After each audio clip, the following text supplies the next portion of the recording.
بسم اللہ الرحمن الرحیم الحمد للہ والصلاة علی اہلہا اما بعد۔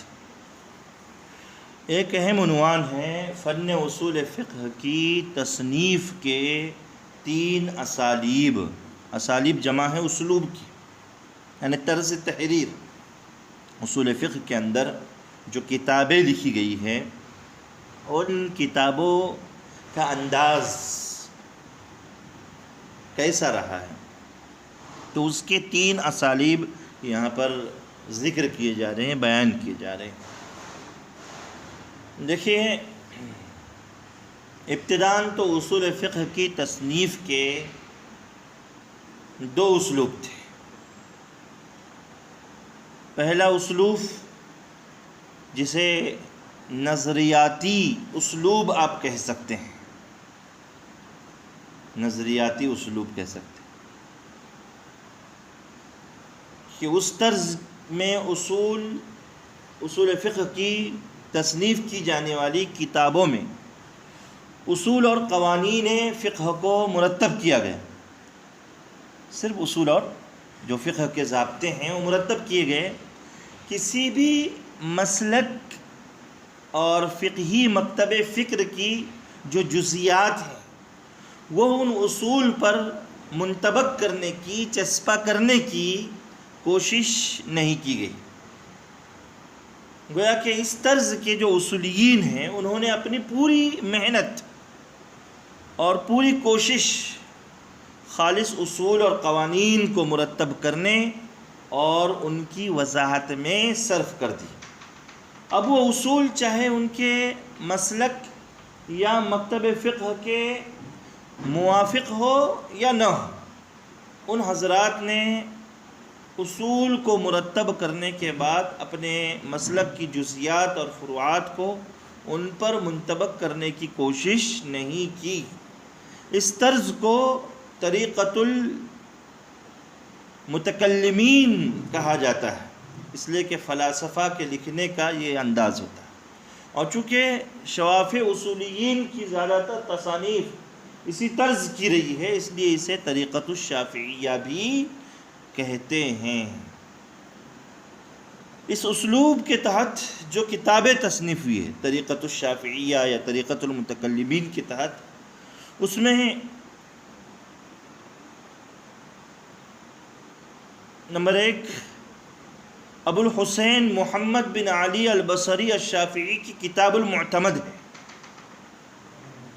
امام الحرمین نمبر 2 امام الحرمین ابو المعالی عبد الملک بن عبداللہ الجوینی الشافعی کی البرہان فی اصول الفقہ۔ نمبر 3 حجت الاسلام امام ابو حامد محمد بن محمد الغزالی الشافعی کی کتاب المستشفیٰ ہے۔ اور نمبر 4 امام شیرازی رحمۃ اللہ علیہ کی کتاب اللمع، جو ہم پڑھنے جا رہے ہیں۔ یہ طریقۃ المتکلمین یا طریقۃ الشافعیہ کے طرز پر تصنیف کی جانے والی کتابیں ہیں۔ دوسرا اسلوب یہ نظریاتی ہونے کے ساتھ ساتھ عملی بھی ہے، یعنی اس طرز کے جو اصولیین ہیں انہوں نے خالص اصول اور قوانین کو مرتب کرنے پر اکتفا نہیں کیا، بلکہ حتی الامکان اپنے مسلک کی جزیات اور فروعات کو ان اصول پر منطبق کرنے کی کوشش کی۔ گویا کہ ان کا مقصد اصول کو مرتب کرنے کے ساتھ ساتھ اپنے مسلک اور مکتب فقہ کی فروعات اور جزیات کو بھی ان پر منطبق کرنا ہے، چسپاں کرنا ہے۔ چونکہ حنفیہ کے زیادہ تر اصول کی کتابیں اسی طرز پر لکھی گئی ہے، اور تو اسے طریقۃ الحنفیہ بھی کہتے ہیں، اور فقہائے کرام کا یہ انداز ہوتا ہے کہ وہ زیادہ تر اپنے مسلک اور اپنے مکتب فقہ کی جو جزیات ہوتی ہیں انہی کو قرآن و سنت پر منطبق کرنے کی کوشش کرتے ہیں، اس لیے اسے طریقۃ الفقہا بھی کہتے ہیں، طریقۃ الفقہا۔ اس طرز میں تصنیف کی جانے والی کتابوں کے نام ہیں، نمبر 1 امام ابو الحسن کرخی الحنفی رحمۃ اللہ علیہ کی اصول الکرخی۔ نمبر 2 امام ابو بکر رازی الحنفی کی اصول الرازی، اور نمبر 3 امام عبید اللہ بن عمر الدبوسی الحنفی کی تاسیس النظر، اور نمبر 4 امام بزدوی رحمۃ اللہ علیہ کی اصول البزدوی، اور نمبر 5 ہے امام ابو بکر محمد بن احمد السرخسی الحنفی رحمۃ اللہ علیہ کی اصول السرخسی۔ یہ دوسرے اسلوب کے تحت تصنیف کی جانے والی کتابیں ہیں۔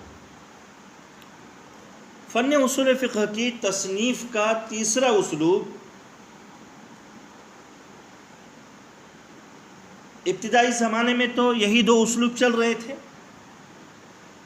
اصول فقہ کے مدون ہونے کے بعد ہر صدی میں یہی دونوں طرز، یعنی طریقۃ المتکلمین اور طریقۃ الفقہا، طریقۃ الشافعیہ اور طریقۃ الحنفیہ، اس طرز پر اصول کی کتابیں تصنیف کی جاتی رہی، یہاں تک کہ 7ویں صدی ہجری میں دونوں طرز پر کتابیں تصنیف کرنے والوں میں سے ایسے علماء سامنے آئے جنہوں نے دونوں طرز کو اپنی تصنیف میں جمع کیا، یعنی ان حضرات نے اصول فقہ میں ایسی کتابیں لکھیں جن کتابوں کے اندر اصول و قوانین کو بھی بیان کیا، تو بعض اصول کے ساتھ اپنے مسلک کی فروعات اور جزیات منطبق کی اور بعض کے ساتھ نہیں کی، گویا کہ دونوں طرز تحریر کو انہوں نے اپنی کتابوں کے اندر جمع کیا۔ اسے الجمع بین الطریقتین کہا جاتا ہے، الجمع بین الطریقتین، کہ دونوں طرز کی کتابوں کو انہوں نے جمع کر دیا۔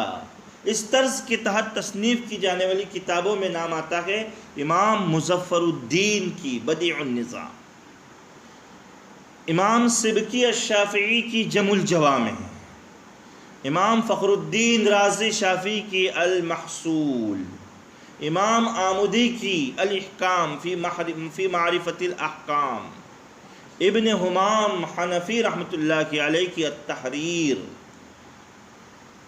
امیر باشا رحمۃ اللہ علیہ کی تیسیر التحریر، قاضی بیضاوی رحمۃ اللہ علیہ کی منہاج الاصول الی علم الاصول، امام بزدوی کی کشف الاسرار،